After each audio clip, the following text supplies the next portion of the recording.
es parte de ser humano. Así que si yo me equivoco, también ustedes perdonen desde antemano. Estoy muy contento en este día, primero porque es el Día del Señor y nos hemos reunido para alabar su nombre y porque puedo estar con mi familia. Hoy día es primera vez que Lucas viene a un culto, así que hay alegría en mi corazón de que juntos podemos alabar al Señor.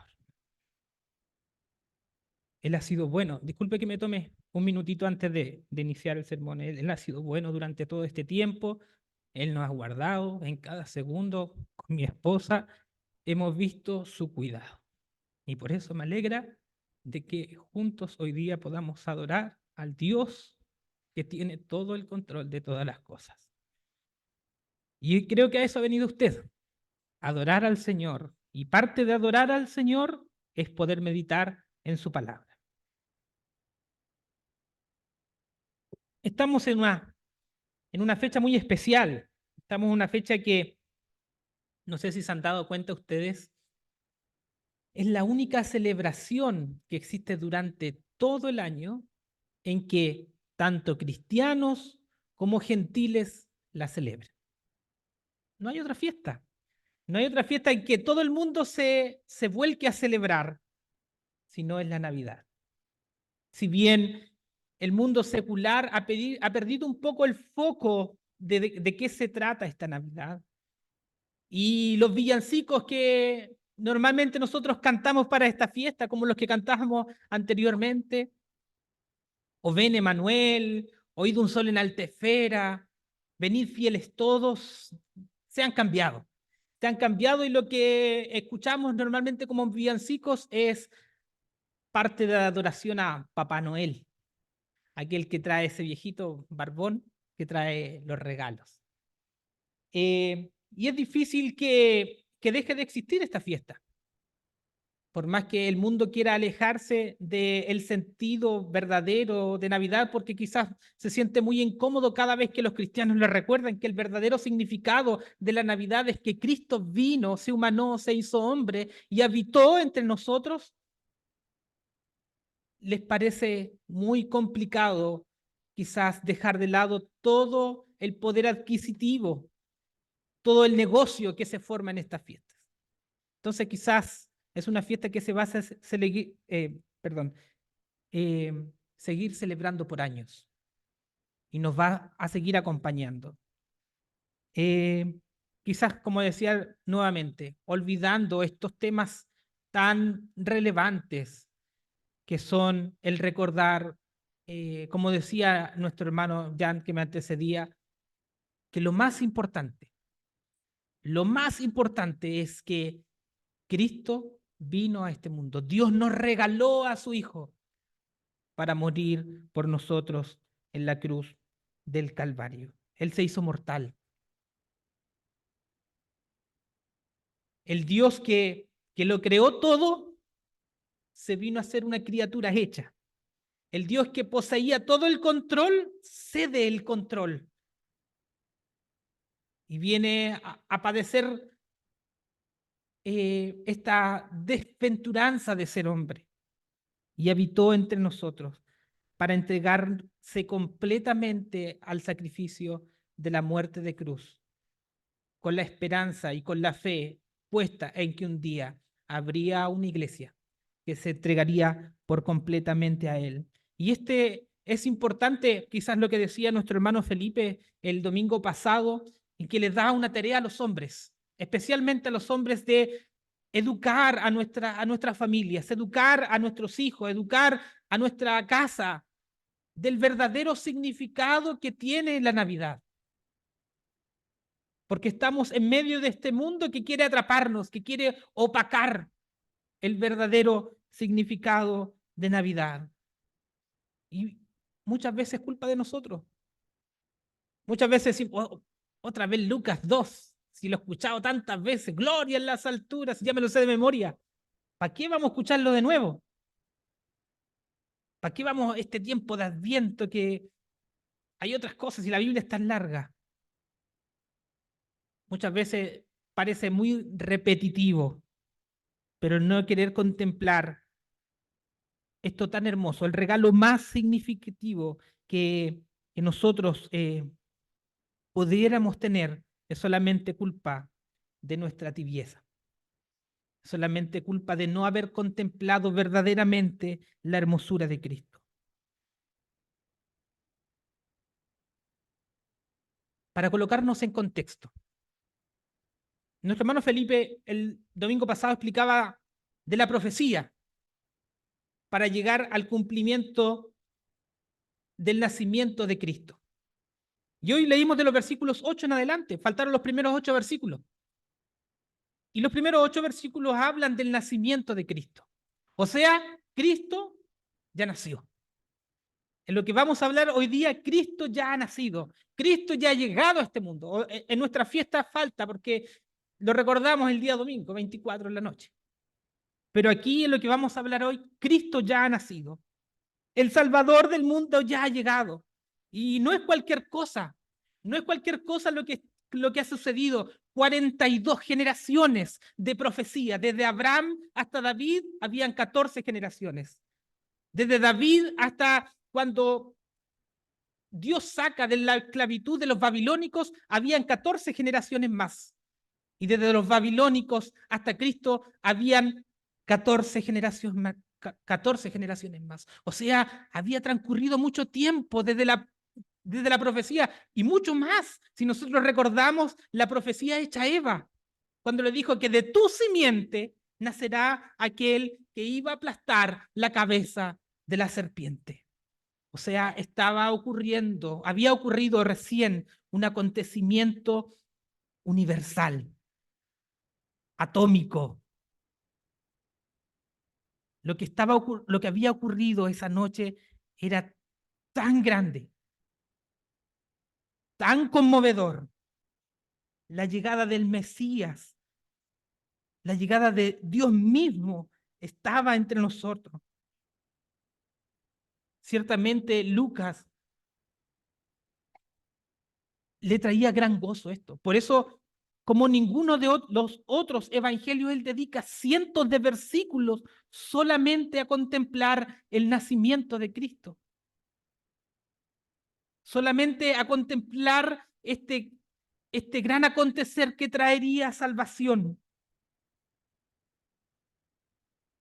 Hay una frase que siempre eh, me ha llenado mucho. No, no es mía, así que se las voy a leer. Dice, la deidad de Dios, o sea, este Dios inmenso, este Dios soberano, vino a ser alimentada por una joven doncella. ¿Puede haber un misterio más profundo? O sea, Dios mismo siendo alimentada por una mujer. El bebé termina de comer y suspira. La palabra divina reducida a unos pocos balbuceos. Entonces, por primera vez, los ojos de ese bebé se fijan en su madre. La deidad, Dios mismo tratando de esforzarse por enfocar y poder verla. Ella toca sus pequeñas manitos y esas manos que una vez esculpieron las montañas tratan de aferrarse a sus dedos. El niño que estaba en ese pesebre no solamente era un niño. Dijo C.S. Lewis, había un pesebre en Belén, pero dentro del pesebre había alguien más grande que todo el mundo. Cristo había nacido. Cristo, el Salvador de nosotros. Y quiero, antes de iniciar el sermón, de presentarles 3 puntos que normalmente escuchamos en un sermón presbiteriano, expositivo. Quiero pedirle disculpas primero al consistorio que me ha dado esta labor, porque no voy a alcanzar a explicar todos los versículos. Y quizás por eso el hermano Jan ahí dejó unos versículos. Porque quiero que nos enfoquemos en lo central, en lo medular. Y si trato de abarcar todos los versículos, me voy a extender mucho y quizás va a ser repetitivo y redundante, pero quiero que nos podamos gozar en contemplar los versículos del 8 al 14. ¿Te parece?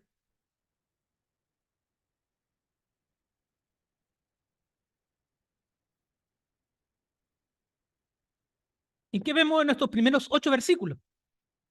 Cristo ya había nacido, y como esto era un gran acontecimiento, como esto era atómico, no solamente para los hombres, sino para el cielo, porque el Verbo se hizo carne, porque el Hijo de Dios había venido a la tierra, había que hacerlo resonar en todo el mundo. Los mensajeros de Dios, los ángeles, empezaron a cumplir esta labor. Y puede parecer un poco extraño, si bien venía el Salvador del mundo, pero ir a dársela a conocer a unos pastores. Los pastores en ese tiempo, pastores de ovejas, eran mal mirados. Estaban afuera de la ciudad, vivían entre los animales, andaban hediondos. Si ustedes mal no recuerdan, cuando David fue ungido como rey, ¿dónde estaba? Estaba en el campo. Y dice que Samuel vino a visitar a la familia de David y le dice, hoy voy a ungir un rey de tu descendencia. Y empiezan a pasar los hijos, los hijos, los hijos, y Dios no le daba el testimonio a Samuel. Y pasan todos los hijos y dice, pero ¿cómo no sentí testimonio? Y dice, ¿te queda algún hijo? Sí, dijo, pero es un pastor que está metido por allá por los cerros. Hasta el propio padre se había olvidado de su hijo. Eran mal mirados, no tenían opinión, pero Dios decide revelarles a ellos esta noticia. Muchas veces en el sentido de que eh, son siervos, somos siervos, aquellos que nos corresponde poder entregar la palabra del Señor, somos siervos, no somos nada más que eso.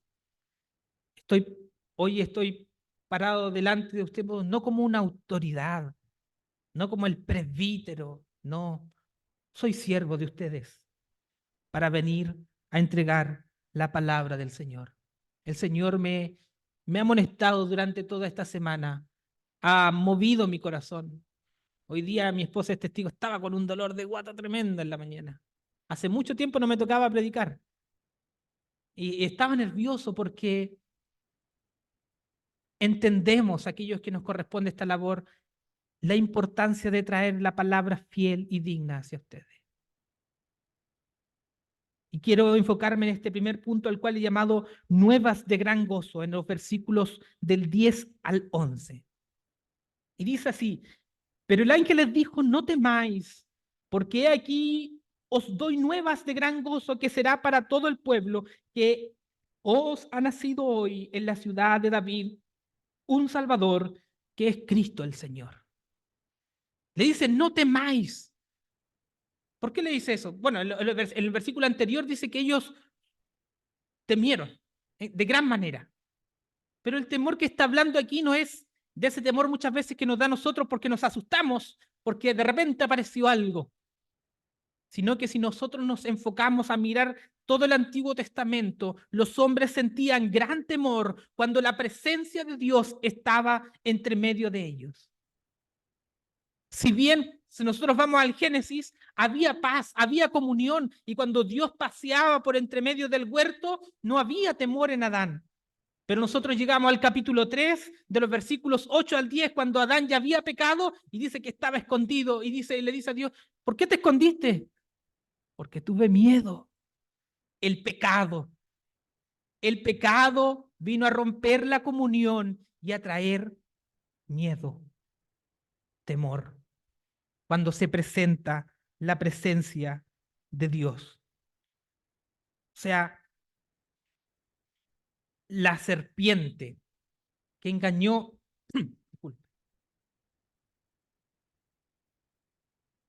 la serpiente que engañó a Adán y Eva en el principio, la serpiente que sutilmente les dijo, no tienes que obedecerle a este Dios, tú puedes ser tu propio Dios.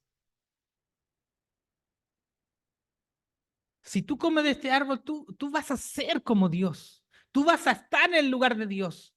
Hoy has visto que Dios tiene el dominio de todo aquí en el huerto. Dios controla, te dijo, coloca nombre a los animales, disfruta del huerto, pero no comas de esto. Dios tenía...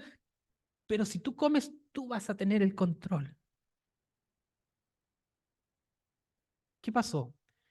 Eva y Adán comieron del huerto, del fruto del árbol que Dios les había prohibido. ¿Por qué? Para tener ellos el control de las cosas.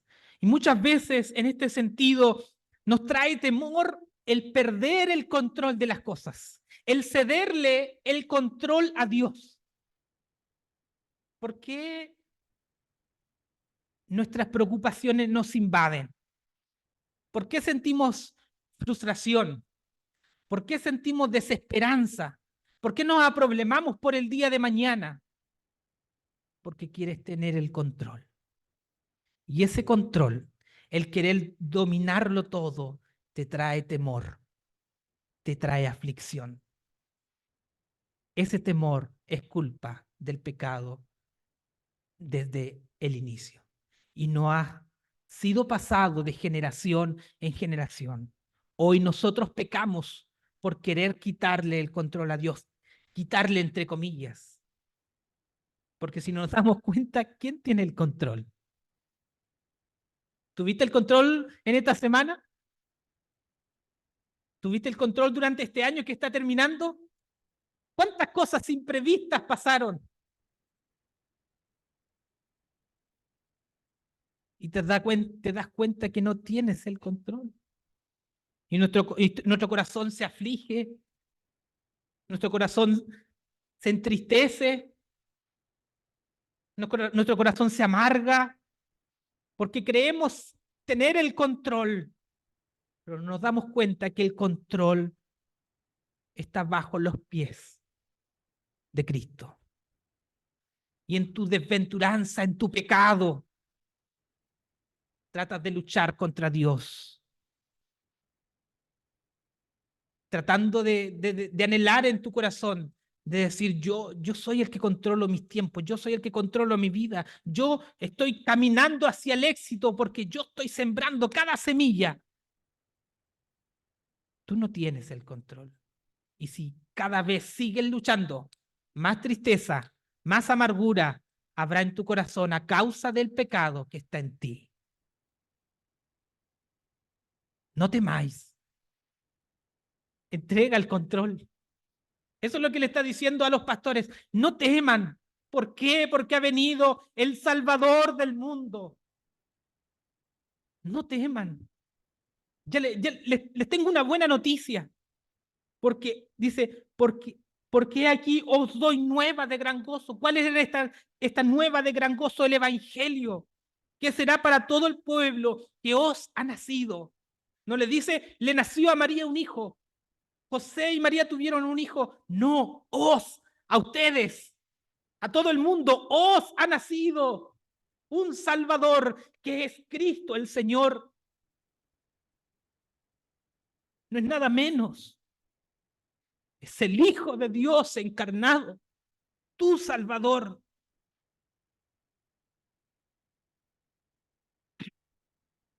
Vivimos en una vida olvidándonos de quién vino a este mundo. Nuestras preocupaciones se basan en esto, en tratar de no tener miedo, en de enfrentar el rechazo, en de enfrentar el fracaso. ¿Por qué? Porque queremos tener el control de todo. Si aunque hagas todas las cosas bien, siempre va a haber rechazo, siempre va a haber fracaso. Es Dios, el creador, es el que tiene el control. Y en esta mañana nos dice, no teman. No teman en dejarme todo a mí, en cederme todo a mí, porque yo siempre he tenido el control. No temas, porque les he enviado un Salvador, que es Cristo el Señor. El pequeño niño envuelto en pañales en ese pesebre no es nada menos que Cristo el Señor, ese Dios omnipotente, todopoderoso, que renunció a tener el control completo de todas las cosas para venir a dar su vida por amor a ti. O sea, ¿por qué no confiar en Él entonces si Él decidió ceder el control a su Padre? Si Él decidió cederle el control de todas las cosas, ¿por qué no confiar en Él entonces, que fue capaz de hacer eso por nosotros? Que no quiso solamente estar en el cielo y escribir con tinta nuestra historia, sino que se quiso hacer parte de nuestra historia. Os doy, hermanos, nuevas de gran gozo. En segundo punto,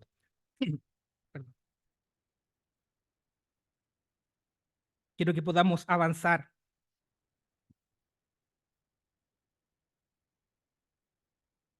Dice, os ha nacido en la ciudad de David un Salvador que es Cristo el Señor. Esto os servirá de señal. Hallaréis a un niño envuelto en pañales, acostado en un pesebre, y repentinamente apareció con el ángel una multitud de huestes celestiales que alababan a Dios y decían, gloria a Dios en las alturas. ¿Cuántos se han imaginado esta escena? Yo me la he imaginado. Y lo primero que me imaginaba era un gran coro cantando o muchas veces los niños la tratan de retratar en una obra navideña. Un gran piano tocando, muchos ángeles con trompetas, una imagen a voces, maravilloso. Pero lo que ocurre aquí es muy diferente. Los ángeles del cielo sabían el conflicto que había entre Dios y los hombres. Sabía que toda confianza se había quebrado, que el pecado había venido a destruir esta relación. Como este plan no es revelado a ellos, nos dice el libro de Hebreos, sino que el Evangelio es revelado solamente a nosotros. Ellos estaban atónitos. Lo que estaba ocurriendo, ellos sabían que aquel que servían, el Hijo de Dios, que es parte de la Trinidad, que es todopoderoso, creador, que un día formó los cielos, la tierra, formó al hombre, se había encarnado. ¿Qué está ocurriendo aquí? Es una multitud de ángeles alabando a Dios. No de una forma coral, sino que desbordaban de alegría. Desbordaban por su boca alabanzas a Dios. Así como los presbiterianos. O le dejamos esa tarea a los pentecostales. Porque parece que a nosotros como que esa parte no es para nosotros. Esa parte es como que, oh, no, mucho desorden.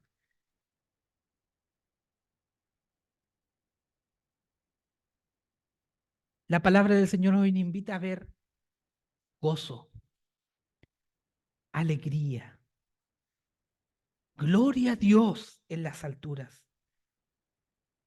¿Qué es lo que están diciendo los ángeles? Nosotros, en nuestro catecismo mayor de la Confesión de Fe de Westminster, dice que el hombre fue creado para glorificar a Dios. Y si nosotros leemos la palabra del Señor, dice eh, que todo, por ejemplo, Colosenses capítulo 3 dice que todo lo que hacemos tenemos que hacerlo para la gloria de Dios. Incluso la creación dice que anuncia la obra de sus manos. Los cielos anuncian la gloria de Dios. O sea, todo lo creado fue creado para dar gloria a Dios. Pero los ángeles sabían que aquel que estaba envuelto en pañales, en ese pesebre, vendría a glorificar a Dios de una manera perfecta. ¿Por qué? Porque los hombres ya habían caído en pecado. El universo ya estaba corrompido por el pecado, pero este pequeño bebé no tendría pecado. Iba a glorificar a Dios perfectamente. Jeremías capítulo 9, versículo 24 dice que Dios se complace en hacer misericordia, justicia y juicio. Él se deleita en eso. ¿Y qué vendría a ser Cristo a la tierra? Vendría a ser misericordia. Al venir a cargar todos nuestros pecados. Al venir a ofrecer su vida por amor a nosotros. Vendría a ser justicia, porque el pecado tenía que ser pagado. Y vendría a ser juicio, porque la muerte, la ira de Dios iba a caer sobre él. Cristo vendría a cumplir plenamente para lo que nosotros no fuimos capaces de cumplir, para glorificar a Dios perfectamente. Por eso el canto de los ángeles, por eso el canto de asombro, de maravilla. Va a llegar el día, se va a cumplir lo que me decíamos al principio, la profecía de más de 42 generaciones, se va a cumplir. Lo que tanto el mundo anhela, un Salvador, se va a cumplir. ¿Cómo es para nosotros? ¿Cómo es para ti que haya venido el Salvador? ¿Por qué tuviste alegrías este año? Yo creo que todos tuvimos alegrías. Nos emocionamos, nos alegramos, nos reímos. ¿Cómo? ¿Qué te causa a ti que Cristo haya venido al mundo? ¿Te causa este desborde de emoción como los ángeles? Déjame decirte que si este anuncio del Evangelio no causa este desborde de emociones, es que verdaderamente no has contemplado la gloria de Cristo. Hermano, si tu corazón no se conmueve, si tu corazón no se quebranta al saber que estabas perdido, que estabas muerto, que no había esperanza para ti, que la ira de Dios debería caer sobre ti, pero que el Hijo de Dios dice que no tomó como cosa que aferrarse, sino que no se hizo hombre, se despojó voluntariamente. Si eso no te conmueve, es porque no estás admirando la grandeza de Dios. No has podido contemplar lo que ha ocurrido, lo que hoy recordamos. Sí, nos emocionamos. Sí, porque tuve un bebé. Lloré. Pero si mi corazón no se conmueve, es porque hay algo más grande que este Dios para mí. Si tu corazón no se conmueve, es porque hay algo más grande. Hay otros dioses que están ocupando tu corazón. Gloria a Dios en las alturas. Que resuene. Recobremos, como decía la predicación del domingo pasado, recobremos el verdadero significado de esta Navidad. No le dejemos esa tarea a los pentecostales. Nosotros siempre decimos que Dios hizo todas las cosas para que podamos disfrutarla. Hizo los alimentos, hizo todas las cosas.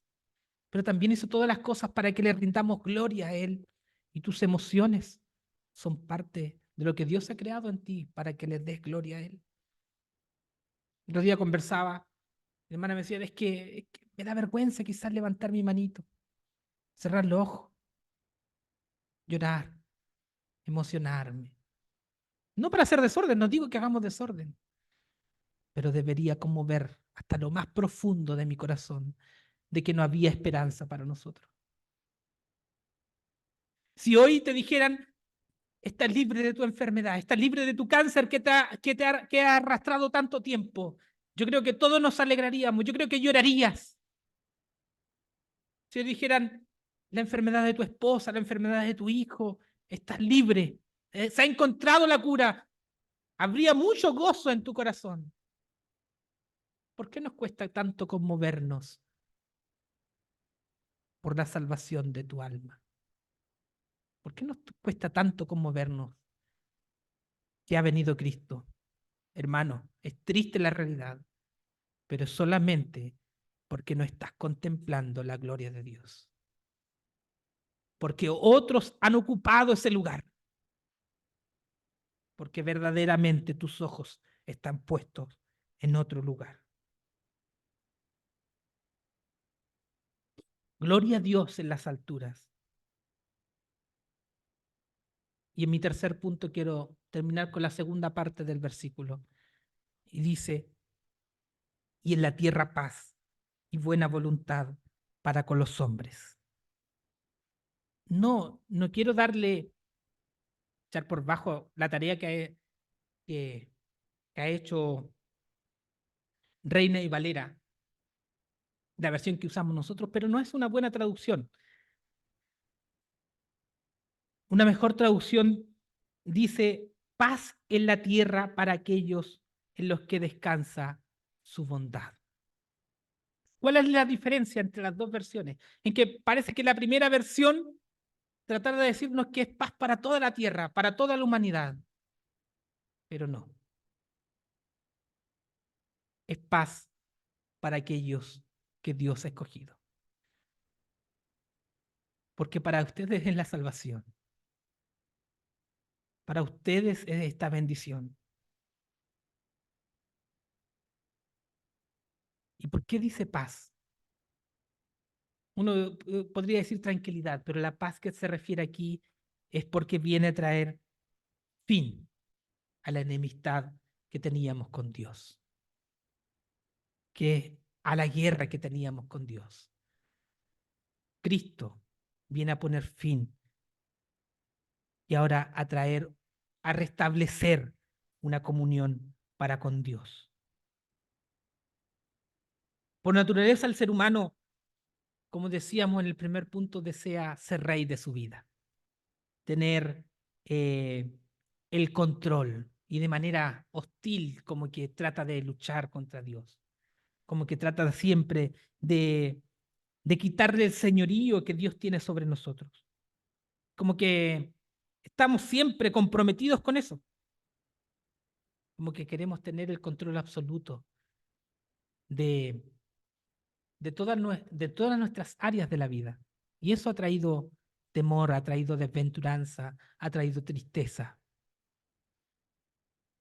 Y quiero, quiero ir cerrando, pero dice el mensaje que hoy vemos, que tengamos gozo porque ha nacido un Salvador.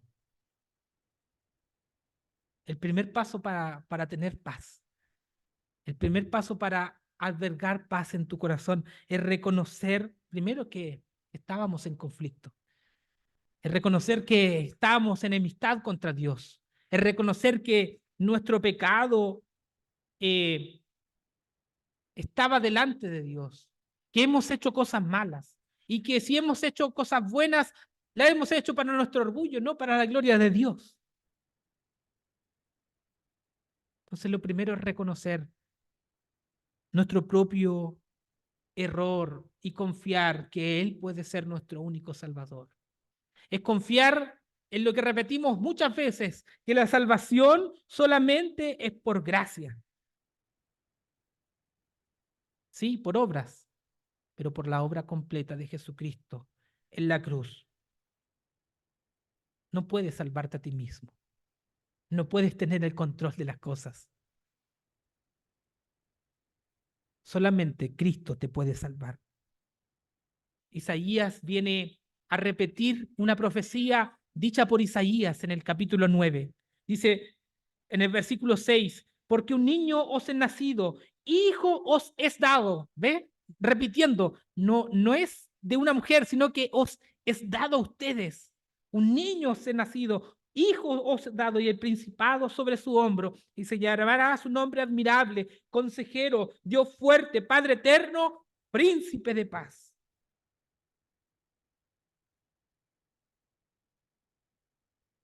Los atributos que dice Isaías son atributos que se refieren a Dios. Dios es el Padre eterno. Dios es admirable. Dios es Dios fuerte. O sea, hermanos, quien estaba en ese pesebre era Dios mismo, no era otro.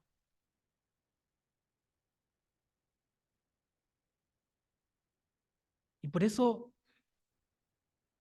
bueno, estando él en esta condición de niño, era él el único que puede traer paz a nuestro corazón. Príncipe de paz.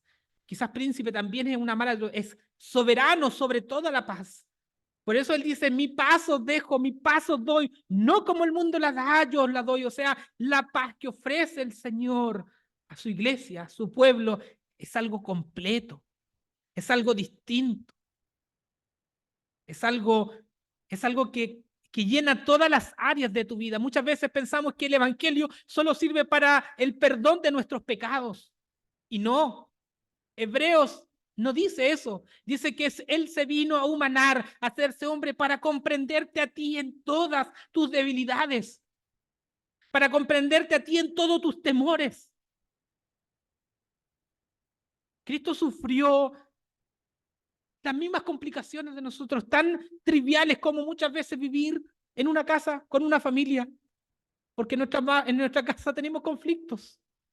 Él también sufrió esos, uno podría decir, pequeños conflictos. Él fue perseguido. Recordemos que a los 8 días de recién nacido tuvo que partir arrancando con su padre hacia Egipto. Fue humillado, fue azotado, incluso en contra de su voluntad. Por eso dice, y clama de su interior, Padre, si quiere, por favor, pasa de mí esta copa. ¿Cuántas veces nosotros luchamos con nuestra voluntad? Que nos inclina al pecado, que nos inclina mal. Cristo a eso vino. Por eso es este consejero admirable, este príncipe de paz, el único que puede calmar tu corazón es Cristo. Por eso Él vino a la tierra, dice el libro de Hebreos, para comprenderte, para socorrerte, para llenar cada área de tu vida. No solamente el conflicto del pecado contra Dios, no solamente el conflicto eterno de tener que un día pagar por nuestros pecados en la cruz, sino que Cristo vino a traer paz. Como dirían los judíos, shalom a tu corazón en cada una de las partes de nuestro corazón. Nació en pobreza, sufrió infinito dolor por nosotros, sufrió derrota, humillación, desesperanza, la muerte. Por eso es tu única esperanza. Por eso es el único que te puede comprender. Muchas veces tratamos de contarle nuestros más profundos dolores a alguien, ojalá que haya sentido algo parecido a nosotros para que trate de comprendernos. El único que te puede comprender es Cristo. Al único que puedes acudir es a Cristo. Eso está ocurriendo. Eso estamos recordando. Gloria a Dios en las alturas y en la tierra paz para con los hombres. El Señor les bendiga. Oremos al Señor. Padre Celestial, te damos infinitas gracias porque tú eres bueno. Porque a pesar de nuestro pecado, que, que muchas veces intenta descontroladamente tomar el control de nuestra vida y esto trae aflicción, trae temor a nuestro corazón, trae tristeza, porque no queremos entender que tú tienes el control de todas las cosas. Señor, te damos infinitas gracias por venir a este mundo. Te damos infinitas gracias por querer salvarnos. Nadie podría pagar el precio que tú pudiste pagar en la cruz, siendo enemigos, siendo enemigos tuyos, aún así tú quisiste venir a derramar tu sangre por nosotros, clavándote aún en esa cruz. Tú decidiste pagar tu sangre por nosotros. Así que no queda nada más en nosotros que rendirnos a ti. Rendirnos, Señor, en todas nuestras áreas de la vida, para que tú tengas el completo control. Te damos gracias, Señor, por tu palabra y entendemos, Señor, que de esta única forma nosotros podremos vivir en completa paz. Te glorificamos y te ruego, Señor, que tu palabra siga siendo vida en nuestros corazones. Por Cristo Jesús. Amén.